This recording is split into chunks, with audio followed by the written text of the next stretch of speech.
بسم اللہ الحمد للہ والصلاة والسلام علی رسول اللہ وعلی آلہ واصحابہ اجمعین۔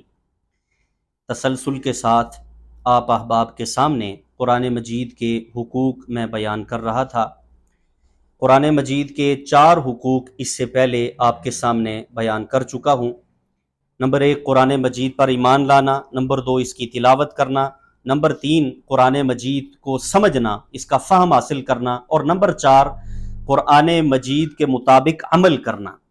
اب 5واں حق قرآن مجید کا یہ ہے کہ جب آپ نے یہ سارے کام کر لیے تو اس کے مطابق صرف خود ہی عمل نہیں کرنا بلکہ اس کی دوسروں کو بھی تبلیغ کرنی ہے۔ یہ پیغام جو آپ تک پہنچ گیا، آپ کو سمجھ آ گئی، آپ نے عمل کر لیا، اب اسی پیغام کو دوسروں تک بھی پہنچانا یہ آپ کی ذمہ داری ہے، اور یہی کام سارے کے سارے انبیاء کرتے رہے۔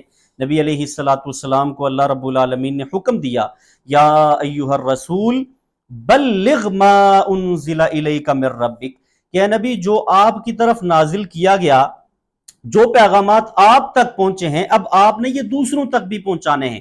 اور نبی علیہ السلام نے ساری زندگی یہی کام کیا، اور ہماری یہ جو امت ہے ان کا کام ہی یہ ہے، کنتم خیر امت اخرجت للناس تأمرون بالمعروف وتنہون عن المنکر، کہ تم بہترین امت ہو۔ کیونکہ تم لوگوں کو نیکی کی طرف دعوت دو گے اور برائی سے روکو گے، تمہارا یہ کام ہے۔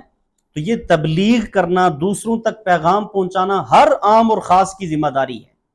ہر مسلمان کی یہ ذمہ داری ہے کہ یہ پیغام ہر مسلمان، مرد، عورت، چھوٹا بڑا، امیر غریب، سب تک یہ پیغام لے کر جائے، سب تک یہ پیغام پہنچائے۔ اور یہی اللہ کے نبی علیہ السلام نے بھی حکم دیا، بلغوا عنی ولو آیا، کہ اگر کسی کے پاس ایک آیت بھی پہنچتی ہے، اسے سمجھ آتی ہے، تو وہ دوسروں تک وہ پہنچائے، دوسروں کو سمجھائے، دوسروں کو اس پہ عمل کرنے کی ترغیب دے، یہ اس کی ذمہ داری ہے۔ تو میں تمام مسلمان بھائیوں سے، بہنوں سے یہ گزارش کروں گا کہ قرآن مجید کی یہ جو حقوق ہیں، کم از کم 5 حقوق میں نے آپ کے سامنے بیان کیے ہیں۔ قرآن مجید پر ایمان لانا، اس کی تلاوت کرنا، اس کو سمجھنا، اس کے مطابق عمل کرنا اور اس کی تبلیغ کرنا، یہ 5 حقوق جو قرآن مجید کے ہمارے ذمہ ہیں، ہم نے کوشش کرنی ہے کہ یہ سارے حقوق خود بھی ادا کریں اور دوسروں تک بھی ہم یہ پیغام پہنچائیں۔ اللہ تعالیٰ سے دعا ہے کہ اللہ تعالیٰ ہم سب کو اس کی توفیق عطا فرمائے۔ وآخر دعوانا ان الحمد للہ رب العالمین۔